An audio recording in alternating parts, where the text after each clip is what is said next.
రండి, ఆరాధనలోకి ప్రవేశించు మునుపు మాట జ్ఞాపకం చేసుకుంటూ వద్దాం. అపోస్తుడైన పౌలు ఫిలేమోనుకు రాసిన పత్రిక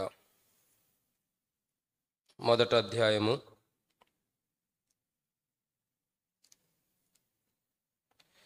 అపోస్తుడైన పౌలు ఫిలేమోనుకు రాసిన పత్రిక మొదటి అధ్యాయం, ఒకటే అధ్యాయం ఉంది.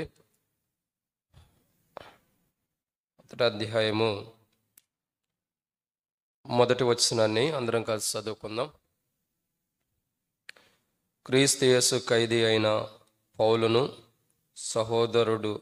సహోదరుడునైన తిమోతియును, మా ప్రియుడును జతపనివాడునైన ఫిలేమోనునకును.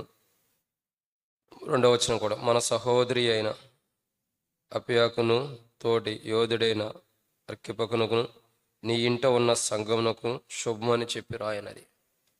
కాబట్టి ఇక్కడ మనం చూస్తున్న మొదటి మాట ఏంటంటే, ఒక మాట రాయబడుతుంది.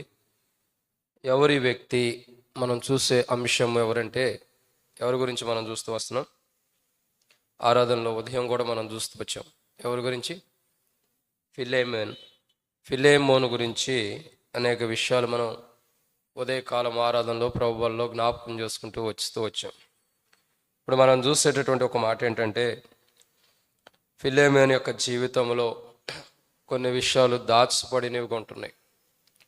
కాబట్టి తన యొక్క జీవితం, పౌలు ఫిలేమోనుకి ఇచ్చిన ఆశీర్వాదములు, పౌలు ఫిలేమోనుకి ఇచ్చిన ఆశీర్వాదములు, అదే రీతిలో దేవుడు తన కుమారుని ద్వారా మనకిచ్చినటువంటి ఆశీర్వాదములు కూడా ఉన్నాయి.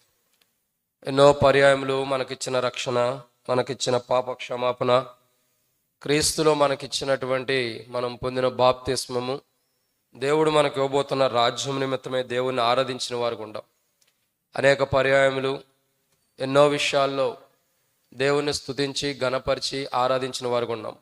ప్రభువా, నువ్వు నాకు ఇచ్చిన రక్షణ, పాపముల చేత అపరాధం చేత చచ్చిన స్థితిలో ఉండ నాకు నువ్వు ఇచ్చిన రక్షణ అని చెప్పి అనేక పర్యాయములు ప్రభువుని స్తుతించిన వారు గుండాం.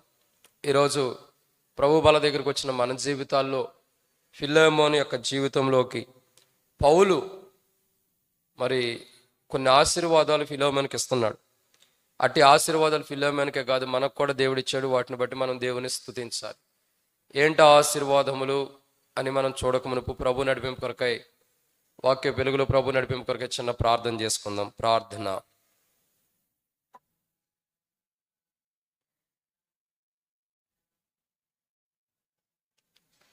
మమ్మల్ని మిక్కిలిగా ఎక్కువగా ప్రేమించిన ప్రియా పరలోకపు తండ్రి, పరిశుద్ధుడివైన దేవ, ప్రభు అయిన యేసుక్రీస్తు ప్రభువారి యొక్క పరిశుద్ధమైన నామను బట్టి మీకు వందనములు. ఈ సమయంలో తండ్రి, మరి ఆరంభ ప్రార్థన పాటల్లో కూడా మీరు తోడుగుండారు, వాక్య వెలుగులో మీరు సహాయం చేస్తూ వచ్చారు. వందనములు దేవా. ఉదయం నుండి తోడుగుండారు, పాటల్లో కూడా తోడుగుండారు. క్షమించండి, వాక్య వెలుగులోకి వెళ్తాను సహాయం చేయండి. తెరవబడిన ఆకాశం మాకు అనుగ్రహించి, ఆకాశం ఇప్పిపడదానంత విస్తారమని పరిశుద్ధాత్మను అభిషేకించండి. నాతో మాతో మీరు మాట్లాడమని ప్రార్థన చేస్తున్నాం. ఈరోజు తండ్రి, మరి ఆరాధనలో ప్రవేశించబోతుండగా ఈ వాక్యాన్ని ఎంతో దీవించండి. ధ్యానిస్తుండగా మీ ఆత్మాభిషేకం నడిపింపు దయచేయండి. నేను బలహీనను ఒప్పుకుంటున్నా, కింద కూర్చున్న వారి కంటే నేను యోగ్యని కానని ఒప్పుకుంటున్నా. నీ ప్రజల పక్షాన నీకున్న దయచొప్పున దయతో నన్ను జ్ఞాపకం చేసుకోనమని, దాసుడు కన్నుడు యజమానుడి వైపు చూస్తున్నట్లు, దాసురాలు కన్నుడు యజమానుల వైపు చూస్తున్నట్లు మా కన్నులు మీ వైపు వీక్షిస్తుండగా మీరే సహాయం అనుగ్రహించి మహిమ పొందమని తండ్రి, వర్తమానం ద్వారా మేము మిమ్మల్ని ఎలా ఆరాధించాలో, ఎలా స్తుతించాలో మీరు మాకు బయలుపరిచి మహిమ పొందమని, వాక్య వెలుగులు మేము ఆరాధించేవారుగా సిద్ధపరచమని, నాతో మాతో మీరు మాట్లాడమని, నిష్ప్రయోజకమైన వాడిని, బలహీనతలు కలిగిన వాడిని మీరు నిలబెడితే తప్ప ఏం నిలబడలేనన్న వాడిని ఒప్పుకుంటూ మీ మీద ఆధారపడి నిలబడుతున్న సహాయం చేయమని, మాతో మాట్లాడమని. దేవా, ఈరోజు నీవు నాతో మాతో మిమ్మల్ని ఆరాధించడం కొరకు ఏం మాట్లాడబోతున్నావో ఈ యొక్క ప్రభు మీ ఆలోచన, మీ ఉద్దేశాలు ఏవైతే బయలుపరిచి మాతో మాట్లాడమని ప్రభు అయిన దేవా, నిష్ప్రయోజకమైన వాడిని నన్ను జ్ఞాపకం చేసుకోండి.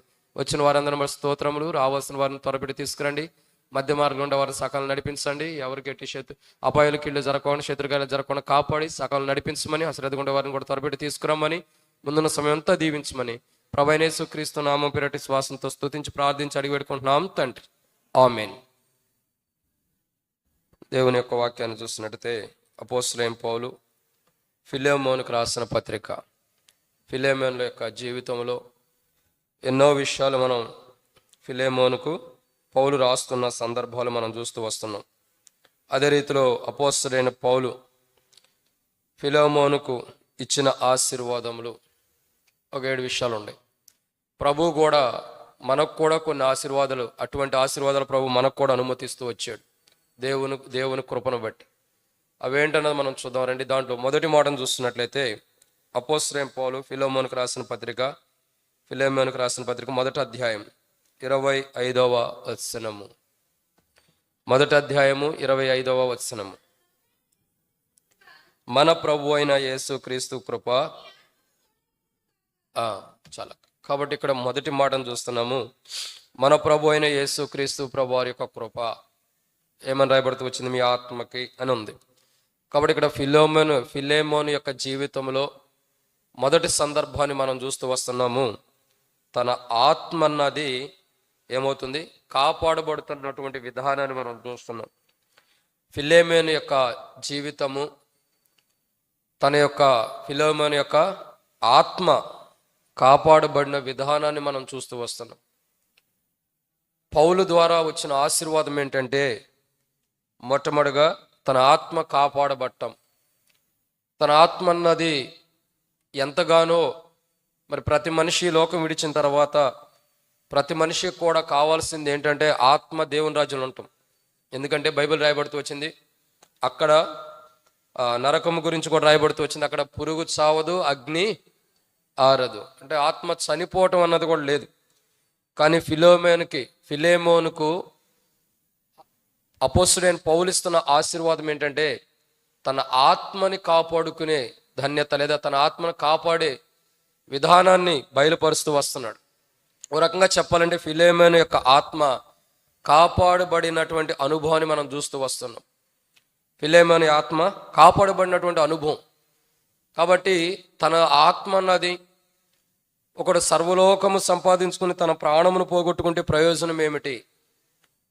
ఒకటి 1000 కోట్ల ఆస్తుండా, ధనముందా, ఇష్టైశ్వర్యాలు ఉండా, బండి బంగారాలు ఉండా, చివరికి ఆత్మ నరకంలోకి వెళ్ళిపోతే ప్రయోజనం లేదు. కానీ ఇక్కడ ఫిలెమోను యొక్క జీవితంలో మనం చూస్తున్నాం, పౌలు ద్వారా వస్తున్న ఆశీర్వాదం మొదట ఏంటంటే తన ఆత్మ కాపాడబడుతుంది, అంటే నరకం నుండి తప్పించబడుతుంది. ఫిలెమోను యొక్క ఆత్మ నరకంలోకి వెళ్ళిపోకుండా కాపాడబడుతున్న అనుభవాన్ని మనం ఇక్కడ చూస్తూ వస్తున్నాం. కాబట్టి మొదటి మాట, పౌలు ఫిలెమోనుకి ఇస్తున్న ఆశీర్వాదంలో మొదటిది ఏంటంటే తన ఆత్మ కాపాడబడటం. నిత్య నరకంలో నుండి తప్పించబడి, ఏ నరకాగ్నికి వెళ్ళిపోయి అగ్ని ఆరజు పురుగు చావదు అనేటువంటి ప్రాంతానికి వెళ్ళి తన ఆత్మ నరకయాతన పడుకోకుండా, తన ఆత్మ మరి అక్కడ నుండి మూలుగులతో విజ్ఞాపన చేయకోకుండా, తన ఆత్మ అక్కడ నరకంలో కాలిపోకుండా ఉండే ధన్యత ఫిలెమోనుకి పౌలు ద్వారా సంప్రాప్తి అవుతూ వస్తుంది. కాబట్టి మొదటి ధన్యత, తన ఆత్మ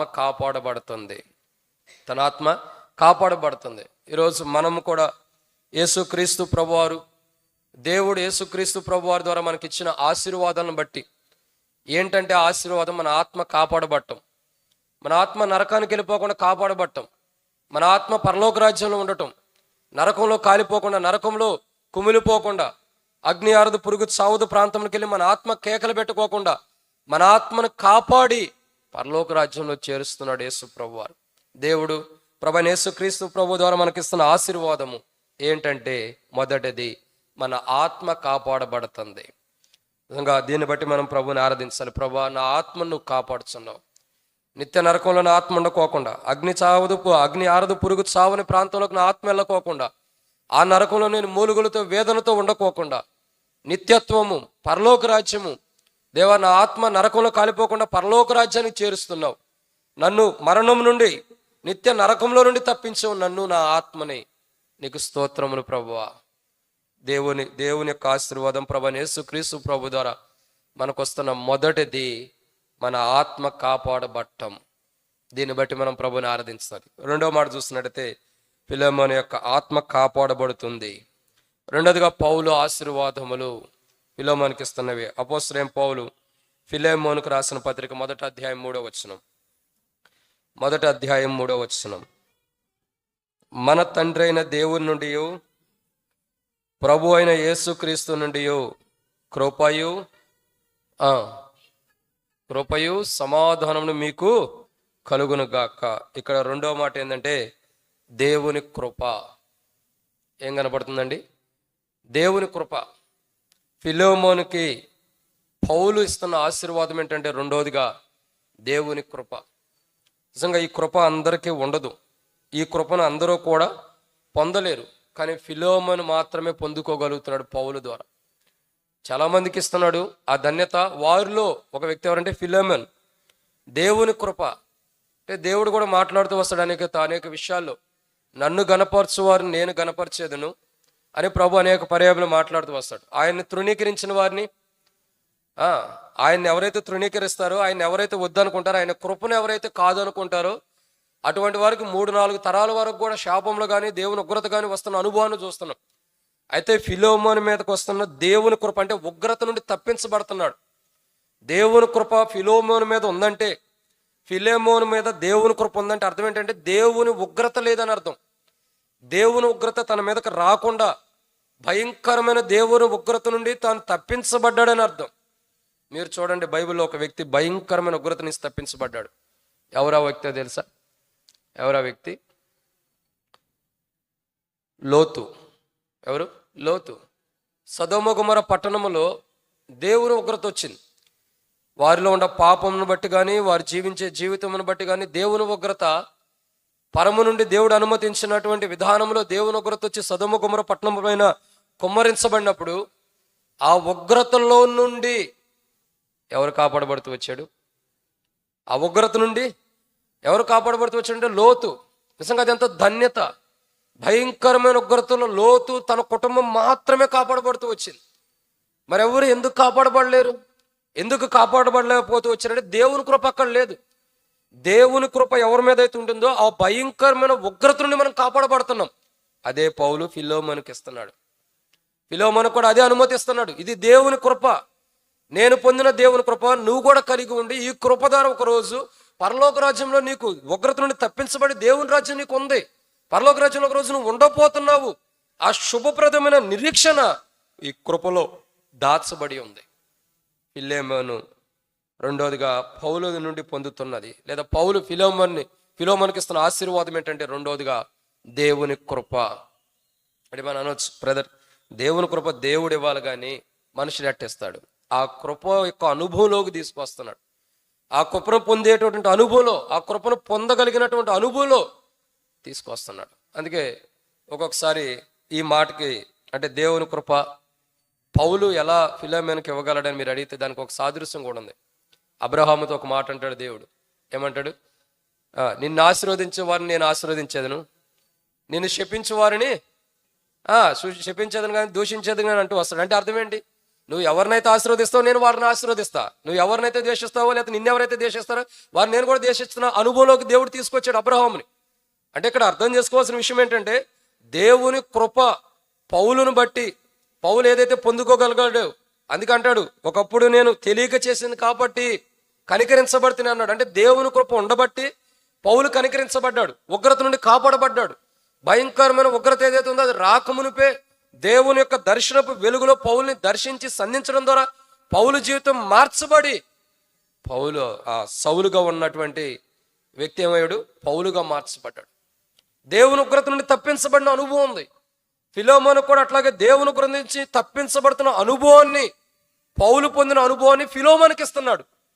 అంత మాత్రమే కాదు, రాబోతున్న భయంకరమైన ఉగ్రత మనం అనుకుంటాం. ఇప్పుడు వస్తున్న వరదలు కానీ, వాగులను చూస్తే, వర్షాలను చూస్తే అమ్మో దేవుని ఉగ్రత వచ్చేస్తుంది అనుకుంటాం. ప్రియులారా, ఈ ఉగ్రతకే మనం తట్టుకోకపోతే దేవుని నమ్మకోకుండా లోకానుసారంగా ఉంటూ లోకంలో జీవిస్తున్న మానవుడి పైకి భయంకరమైన దేవుని ఉగ్రత వస్తే మానవుడు ఎలా తప్పుకోగలుగుతాడు? కానీ అలా తట్టుకోలేము, తప్పుకోవడానికి కూడా అవకాశం లేదు. కానీ యేసు క్రీస్తు ప్రభువారి ద్వారా మనం తప్పించబడుతున్నాం, కాపాడబడుతున్నాం. కాబట్టి రెండోదిగా ఫిలోమోనుకు పౌలు ఇస్తున్న ఆశీర్వాదం ఏంటంటే, పౌలు ఫిలోమోనుకి ఇస్తున్న ఆశీర్వాదంలో రెండోది దేవుని కృప. అంటే ఉగ్రత నుండి తప్పించబడిన అనుభవాన్ని, ఆ తప్పించబడేటటువంటి ఒక సాదృశ్యాన్ని పౌలు ఫిలోమోనుకి ఇచ్చాడు. తద్వారా ఫిలోమోను కూడా దేవుని ఉగ్రత నుంచి తప్పించబడ్డాడు. మనకు కూడా దేవుని ఉగ్రత నుంచి తప్పించబట్టానికి యేసు ప్రభువారిని బట్టి దేవుడు మనకి తన కృపను కనపరుస్తూ వచ్చాడు. దేవుడు తన కృపను యేసు క్రీస్తు ప్రభువారిని బట్టి మనకు కనపరుస్తూ వచ్చాడు. ఆ కృప మన మీద ఉంటుందరా. ఎక్కడ పాపం విస్తరించినా అక్కడ దేవుని ప్రేమ, దేవుని కృప అధికముగా విస్తరిస్తుంది. మనం పాపంలో ఉంటూ, లోకంలో ఉంటూ దేవుని ఉగ్రతకు పాత్రులమైన మన మీదకి దేవుని ఉగ్రత రావాల్సిన సమయంలో దేవుని కృప, దేవుని ప్రేమ మన మీదకి రావటం ద్వారా ఆ ఉగ్రత నుండి తప్పించబడుతున్నాం. దేవుని కృప రాబోతున్న దేవుని ఉగ్రత నుండి మనం తప్పిస్తుంది. ఇది రెండో మాట. మూడవ ఆశీర్వాదం ఫిలెమోనుకు పౌలు ఇస్తున్నది ఏంటి? పౌలు ఇస్తున్న మూడో ఆశీర్వాదం అంటే ఇస్తున్నాడంటే ఇచ్చాడు. రండి, ఫిలెమోను రాసిన పత్రిక, క్షమించిన అపోస్తలుడైన పౌలు ఫిలెమోనుకు రాసిన పత్రిక 1వ అధ్యాయము మనం చూస్తున్న మరొక మాటను చూస్తున్నట్లయితే, ఎన్నో మాట ఇది? మూడవదిగా 3వ వచనం చదువుదాం. ఫిలెమోనుకు రాసిన పత్రిక 1వ అధ్యాయం 3వ వచనం. మన తండ్రి అయిన దేవుని నుండి, ప్రభు అయిన యేసుక్రీస్తు నుండి కృపయు సమాధానమును అది.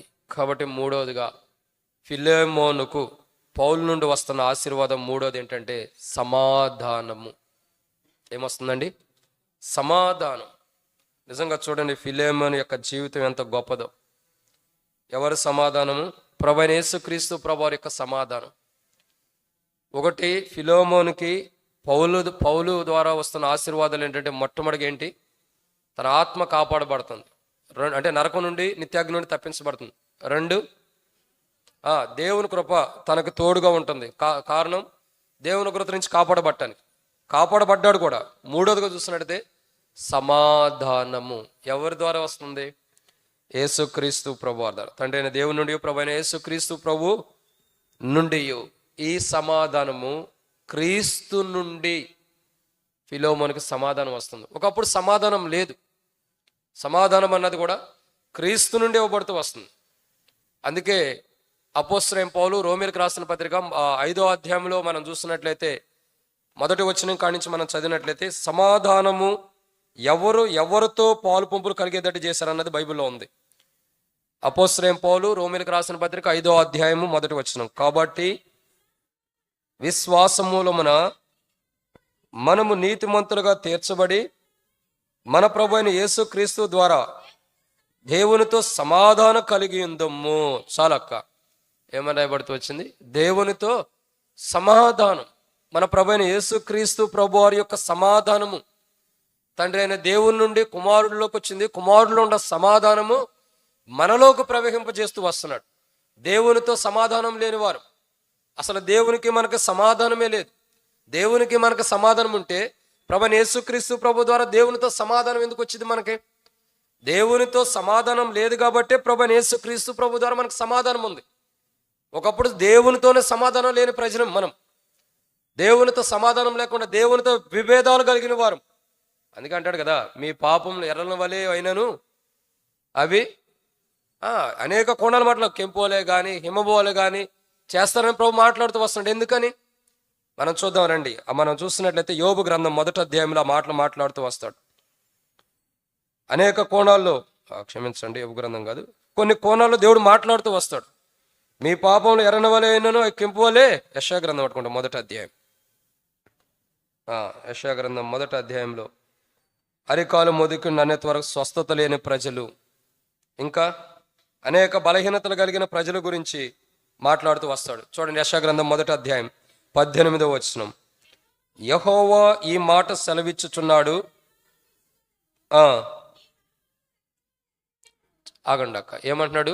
రండి మన వివాదము తీర్చుకుందాము. సమాధానం లేని ప్రజలు ఎలా ఉండం? ఒకప్పుడు దేవునితో వివాదం కలిగినటువంటి వారు. దేవునితో మనకు సమాధానం లేదు. దేవునితో మనకు సమాధానం కలిగి ఉన్న అనుభవం మనకు లేదు. దేవునికి మనకు ఏముందంటే వివాదములు ఉంటాయి. దేవునికి మధ్యలో వివాదములు అంటే అర్థం ఏంటి? గొడవలు అవ్వచ్చు, కొట్లాట్లు అవ్వచ్చు. దేవునికి మనకి మధ్యలో గొడవలు, సమస్యలు ఉన్నాయి. అసమాధానం అంటే, సమాధానం లేకపోవడం అంటే ఇదే. దేవునికి మనకి మధ్యలో వివాదములు ఉన్నాయి. ఆ వివాదములే దేవునితో సమాధానం లేకుండా చేస్తున్నాయి. ఇంకేముండే చెప్పండి అక్కడ, చదవండి అక్క.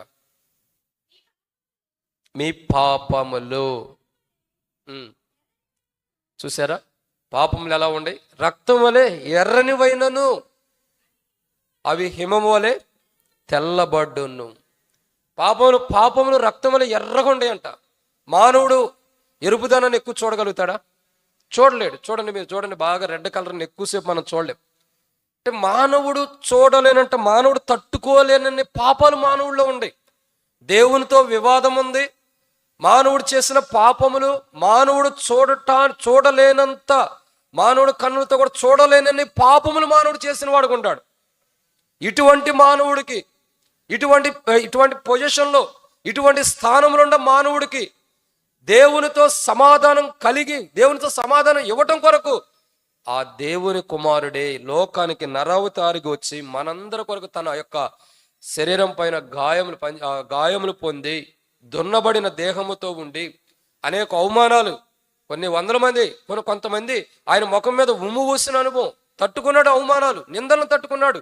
అన్నిటిని భరించి మన కొరకై, కేవలం మనకు దేవునితో సమాధానం ఇవ్వటం కొరకు ఆయన కలువరి సిలువనెక్కి మన కొరకై తన ప్రాణమును కూడా బలిగా ఇచ్చిన వాడుకున్నాడు. తాను కార్చిన రక్తపు మడుగుల్లో నుండి ఏదైతే దేవునికి మనకు వివాదాలు ఉన్నాయో కడిగేశాడు. ఏవైతే మన పాపంలో ఎర్రని వలె ఉండేవో, దేవుని ఎదురు కనబడుతున్నాయో, మనం చూడలేని స్థితిలో, చూడటానికి కూడా అసహ్యంగా ఉండేవో, అటువంటి పాపములన్నిటిని కూడా తన రక్తపు మడుగులో, నది వలె ప్రవహిస్తున్న రక్తములో నుండి ప్రతి పాపమును కడిగేశాడు. కడిగి దేవునితో సమాధానం ఇస్తున్నాడు.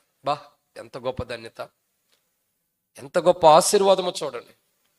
ఫిలోమోనుకి పౌలిస్తున్న ఆశీర్వాదంలో శ్రేష్టకరమైనది ఏంటంటే మూడో మాటగా సమాధానం ఒక ఆశీర్వాదం.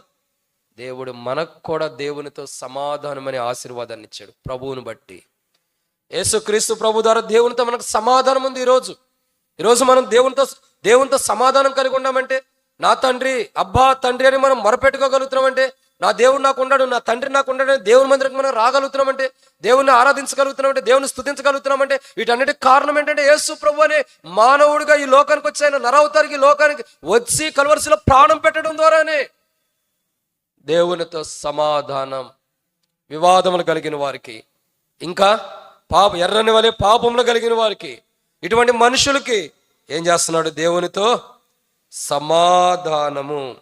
కెంపు వలె ఎర్రనివైనవి గొర్రెబొచ్చ వలె తెల్లవగును. మీరు సమ్మతించిన మాట వినడం మీరు భూమి యొక్క మంచి పదార్థములను అనుభవించెదరు. దేవునితో సమాధానం లేని మనకి దేవునితో సమాధానం ఇచ్చి మంచి పదార్థములు, మంచి ఫలాలు మనం భుజించేవారుగా ప్రభు సిద్ధపరచడాయి. ఆత్మ సంబంధమైన ఫలములు ఎక్కడి నుంచి ఎక్కడ దేవుడు తీసుకెళ్ళొచ్చాడు. దేవునితో సమాధానం లేక వివాదములతో, పాపములతో కూరుకుపోయిన మనల్ని రక్షించి, మన కొరకు ప్రాణం పెట్టి చనిపోతే ద్వారా మనల్ని రక్షించి, మనకు పాప క్షమాపణ ఇచ్చి, మన దేవుని రాజ్యానికి వారసులుగా చేసి ఆత్మఫలములు ఫలించేవారుగా కూడా క్రీస్తులో ప్రభు మనల్ని స్థిరపరుస్తున్నాడంటే ఎంత గొప్ప ధన్యత, ఎంత గొప్ప సమాధానం.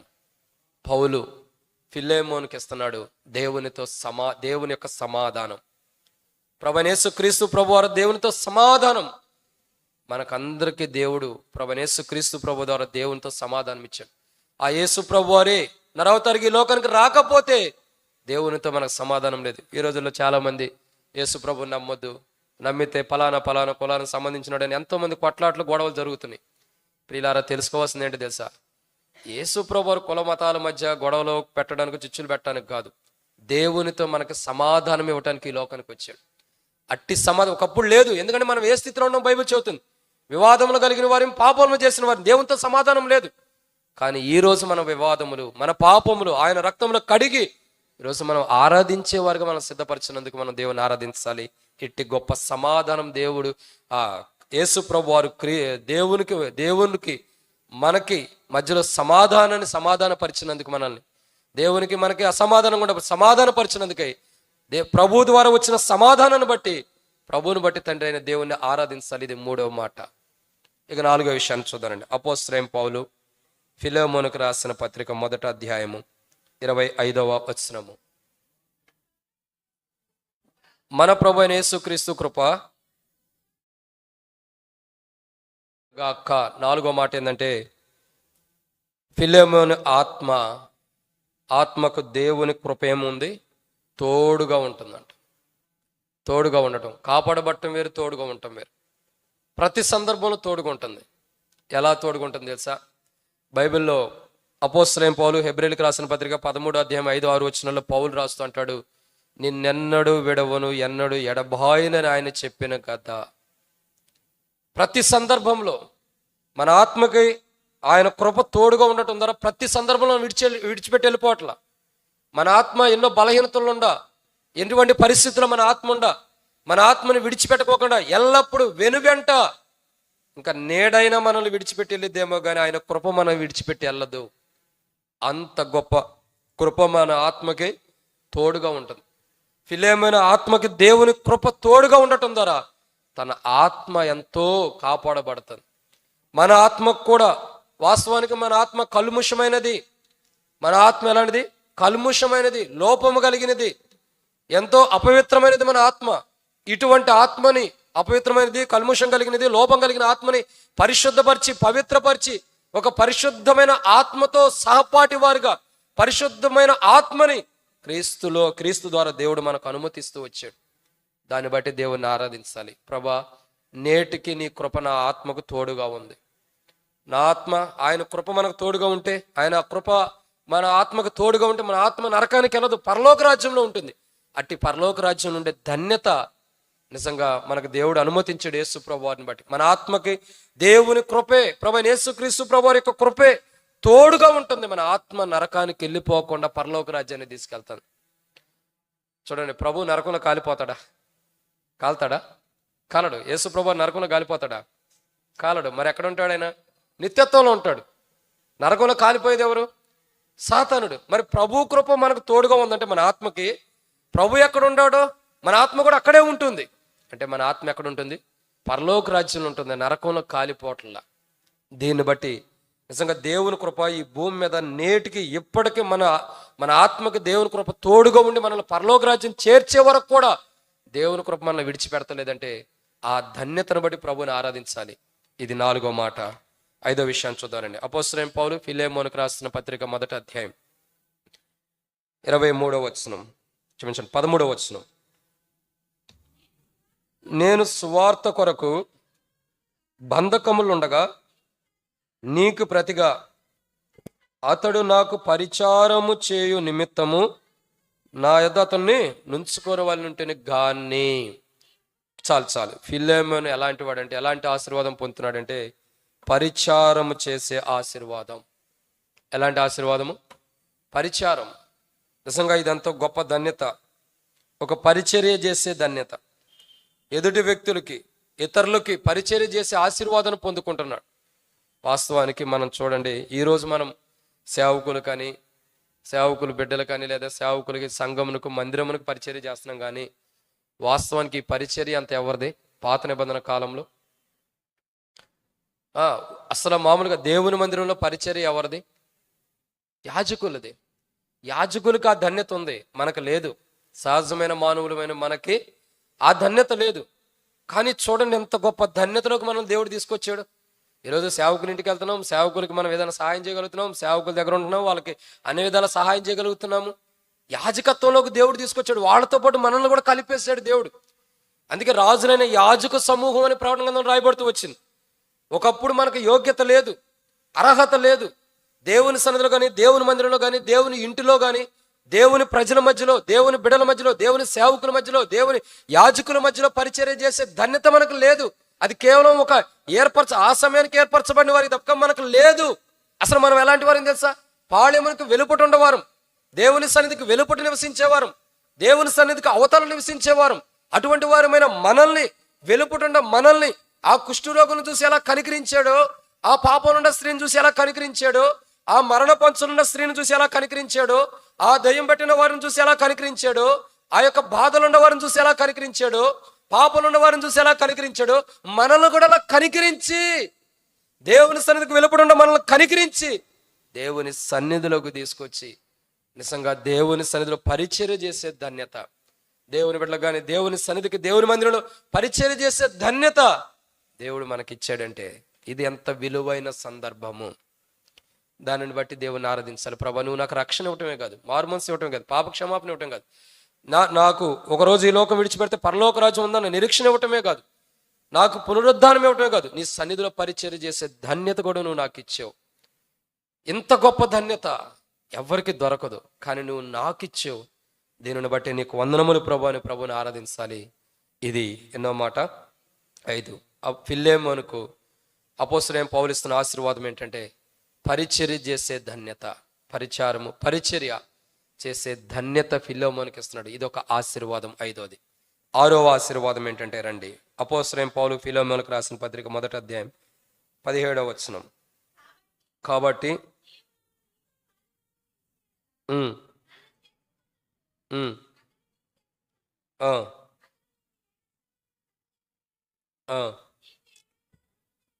చాలక్క. కాబట్టి ఇక్కడ రాయబడుతున్న 6వ మాట ఏమంటాడు? పౌలు ఫిలోమోనుకు చెప్తున్నాడు, ఆశీర్వాదం ఇస్తున్నాడు. కాబట్టి నీవు నన్ను నీతో పాలివానిగా ఎంచిన ఎడల నన్ను చేర్చుకున్నట్టు అతన్ని చేర్చుకొనుము. పరిశుద్ధులతో పాలిభాగస్తుడిగా చేస్తున్నాడు పౌలు. పౌలు ఎలాంటి వాడు? పౌలు గురించి మనం చూద్దాం. పరిశుద్ధుడైన పౌలు అంటాం. చాలామంది అంటారు పరిశుద్ధుడైన పౌలు అని. అంటే పౌల్లో పరిశుద్ధతను కాపాడుకున్నాడు. ఎంతో పరిశుద్ధత పౌలు కలిగి ఉన్నాడు. ఆ పరిశుద్ధతలో పాలిభాగస్తుడిగా ఫిలేమోను కూడా అనుమతిస్తున్నాడు. అంతే, నువ్వు నన్ను చేర్చుకున్నట్టే, సహపాటి వాడికి ఎంచినట్టే. అంటే పరిశుద్ధతలో ఫిలేమోనుకి ఇస్తున్న ఆశీర్వాదం ఏంటంటే 6వదిగా పరిశుద్ధులతో సహవాసము. ఎంతో గొప్ప ధన్యత, ఎంతో గొప్ప ధన్యత. పరిశుద్ధులతో పాలివాడిగా సహపాటి వారిగా చేస్తున్నాడు. పరిశుద్ధులతో పాలిభాగస్తులుగా సహపాటి వారిగా. వాస్తవానికి మనం పరిశుద్ధులతో పాలిభాగస్తులం కాము, అసలు వారికి సహపాటి వారిని కూడా కాము. మనం పరిశుద్ధులతో ఏమాత్రం మనం సాటి అయిన వారం కాము, సహపాటి వారం కాము. వాళ్ళతో కలిసి ఉండటానికి కూడా మనకు అర్హత లేదు.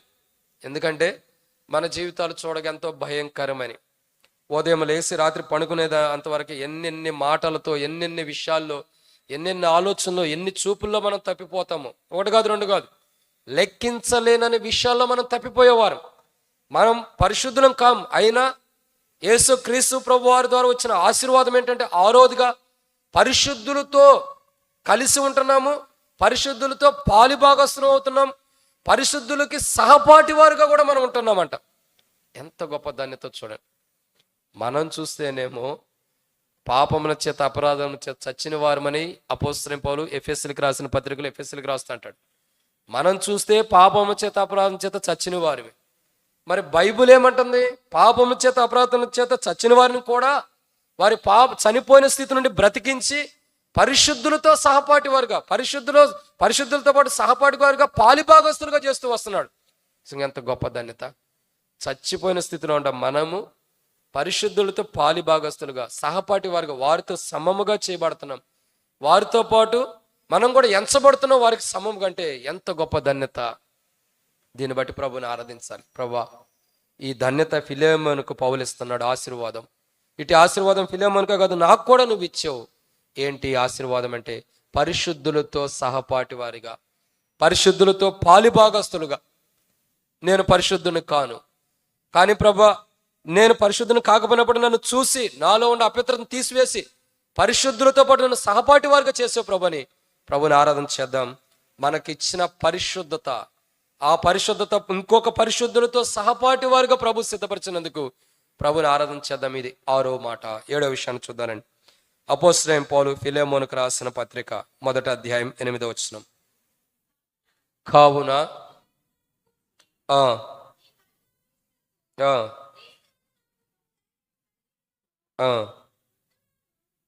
చాలక్క యుక్తమైన దానిని అని రాయబడుతూ వచ్చింది. అంటే చెయ్యతగనిది. ఒక్కొక్కసారి మనం చేయదగిన మేలు కూడా చేయలేని స్థితిలో ఉంటాం. చేయాల్సిన మేలు కూడా చేయదలిచి చేయలేని స్థితిలో కూడా ఉంటాం మనం. యుక్తమైనది అంటే ఏది చెయ్యాలో ఏది చేయకూడదో తెలుసుకునేది ఆశీర్వాదం. ఏది మంచో ఏది చెడో అని తెలుసుకునే ఆశీర్వాదాన్ని దేవుడు యేసుక్రీస్తు ప్రభువుని బట్టి మనకిస్తున్నాడు. అదే ఆశీర్వాదం పౌలు ఫిలోమోనుకి ఇస్తున్నాడు. ఇట్టి ఆశీర్వాదాన్ని వాస్తవానికి ఆదాము పోగొట్టుకున్నాడు. ఆది కాండంలో చూసినట్టు ఆదాము ఇట్టి ఆశీర్వాదాన్ని పోగొట్టుకున్నాడు. దేవుడు మొదటే చెబుతూ వచ్చాడు, ఆదామా, మన ఆదామన్న కాదు, బైబిల్లో ఉండ ఆదాం, ఆదామా అదిగో తోట చెట్ల మధ్యలో ఉండే ఫలం నువ్వు తినొద్దు. ఎప్పుడన్నా తిన్నారన్నా? తోట చెట్లో ఉండే ఫలం, మధ్యలో ఉండే ఫలం తిన్నారా? లేదులేండి. ఆదామా తినొద్దు అని చెప్పాడు, కానీ అదే తింటూ వచ్చాడు. శ్రేష్టకరమైనది ఏంటో, మంచి ఏంటో, చెడు ఏంటో తెలుసుకోలేని, అంటే మంచి ఇది వాస్తవం తెలుసుకోలేని స్థితిలో ఆదాము దేవుడు చెప్పిన మాట చేయలేని స్థితిలో ఉన్నాడు. యుక్తమైనది, శ్రేష్టకరమైనది ఏంటో, శ్రేష్టకరమైనది కానిదేంటో తెలుసుకునే ఆశీర్వాదం దేవుడు మనకి యేసు ప్రభు ద్వారా మనకి ఇచ్చాడు. పౌలు కూడా ఫిలోమోనుకి ఇస్తున్నాడు. అంటే మంచి మార్గము. కొందరికి బైబిల్ చెబుతుంది, ఈ లోక సంబంధమైన దేవత వారు మనోనేత్రాలు మూసిందని రాబడుతూ వచ్చింది. అంటే యుక్తమైన దాన్ని అంటే తెలుసుకోనికోకుండా మనోనేత్రాలు సాతాను మూసేసింది. అయితే ఫిలోమోనుకి పౌలు ఇస్తున్న ఆశీర్వాదం ఏంటంటే తన కన్నులు యుక్తమైన దాన్ని చూచేదట్టు, తన యొక్క జీవితంలో యుక్తమైనది, శ్రేష్టకరమైనది, చక్కనిది, మేలైనది ఏంటో తెలుసుకునే ఆశీర్వాదం పౌలు ఫిలోమోనుకి ఇస్తున్నాడు. అందుకే రాయబడుతూ వచ్చింది, పురాతనమైన మార్గం గురించి విచారించు చూడండి, మేలు కలుగు మార్గం మీద చూసి తెలుసుకుని అందులో నడువుడి. మేలైన దానిని తెలుసుకునే అనుభవాన్ని ఫిలోమోనుకు పౌలు అనుమతిస్తూ వచ్చాడు. ఈరోజు మనకు కూడా మేలైన దానిని తెలుసుకునే ధన్యత ఈ బైబిల్ ద్వారా దేవుడు మనకి ఇచ్చాడు. ఈ బైబిల్ని బట్టి మేలుకరమైనది, ఆశీర్వాదకరమైన మార్గం ఏంటో తెలుసుకునే ధన్యత దేవుడు మనకిచ్చాడు. ఒక మేలుకరమైన మార్గంలో దేవుడు మనల్ని తన కుమారుడు ద్వారా ఈ లోకంలో, ఆ కుమారుడు ద్వారా మనకు ఈ లోకాన్ని పంపి ఆ కుమారుడు ద్వారా మేలుకరమైన మార్గంలో మనం నడిపిస్తున్నాడు దేవుడు. అట్టి మేలుకరమైన అనుభవంలోకి దేవుడు మనం తీసుకొచ్చినందుకు ప్రభుని ఆరాధించాలి. 7 విషయాలు చెప్పగలుగుతారా? ఫిలోమోనుకు పౌలు ఇస్తున్న ఆశీర్వాదాలు, అవే ఆశీర్వాదాలు దేవుని ద్వారా క్రీస్తు దేవుని బట్టి క్రీస్తు ద్వారా మనకు అనుగ్రహించబడి. ఏంటి ఆశీర్వాదం? మొదటగా ఆత్మ కాపాడబట్టం. రెండోదిగా దేవుని కృప, అంటే ఉగ్రత నుంచి కాపాడబట్టం. 3 సమాధానం, అంతే కదా, సమాధానం. 4 మన ఆత్మకు దేవుని కృప తోడుగా ఉండటం. 5 పరిచారం, పరిశుద్ధులకి అనేకులు పరిచర్య చేసే ధన్యత, పరిశుద్ధులతో పాలిభాగస్తులుగా ఒకటం. 6వదిగా 7వదిగా యుక్తమైన దాన్ని తెలుసుకునే ధన్యత. అది ఒక ఆశీర్వాదం. కాడు ప్రభు నిజంగా మనల్ని రక్షించి రక్షణ, మారుమనసు, పాప క్షమాపణ ఇవ్వటమే కాదు, ఇటు 7 అంతల ఆశీర్వాదాన్ని కూడా దేవుడు పౌలు ఫిలోమోనుకి ఇచ్చినట్లు దేవుడు తన కుమారుని ద్వారా మనకిట్టి 7 అంతల ఆశీర్వాదాన్ని ఇచ్చాడు. ఈ 7 అంతల ఆశీర్వాదాన్ని బట్టి ప్రభుని ఆరాధించాలి. ప్రభా, ఇట్టి ఆశీర్వాదాలు నువ్వు నాకు ఇచ్చావు ప్రభా. నా జీవితంలో సమాధానం దేవునితో ఇచ్చావు. ఉగ్రత రాకుండా దేవుని కృప నా మీద ఉంచు. ఆ కృప ద్వారా నా ఆత్మ కాపాడబడుతుంది. నా ఆత్మకు తోడుగా ఉంటుంది ఆ కృపే. ఆ కృప ద్వారా ఇంత గొప్ప ధన్యతలోకి నన్ను తీసుకొచ్చావు. నేను పరిచర్య చేయడానికి కూడా యోగ్యత లేని వారిని అయినప్పుడు నీ సన్నిధిలో పరిచారం చేసే బిడ్డగా సిద్ధపరుస్తూ వచ్చావు.